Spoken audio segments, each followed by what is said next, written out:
The clock, it is ticking down to potential economic catastrophe here. President Joe Biden met with House Speaker Kevin McCarthy this evening to discuss that debt limit. The two really trying to avoid a default. Ike Jachi reports from Washington.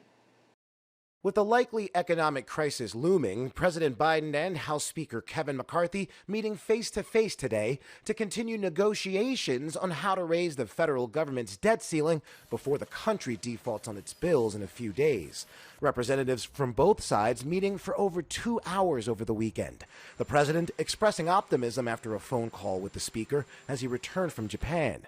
McCarthy also calling it productive, but stressing no deal has been reached. I think we can solve some of these problems if he understands what we're looking at. Republicans say they won't raise the debt ceiling until the president and Democrats agree to deep spending cuts, reclaiming unspent COVID funds, imposing stricter work requirements for certain federal aid programs like food stamps and immigration provisions, as well as an increase in military spending. The Speaker has been very clear, a red line is spending less money.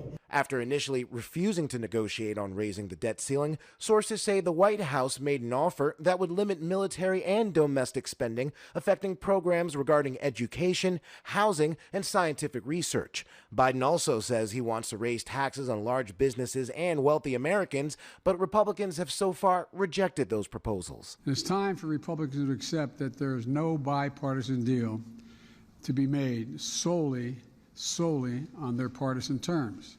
Treasury Secretary Janet Yellen making clear the U.S. will run out of money to pay its bills by June 1st. I think that's a hard deadline. If the nation defaults on its debt, 66 million Americans who rely on Social Security could have their checks delayed at the start of the month, and that goes for all government workers too.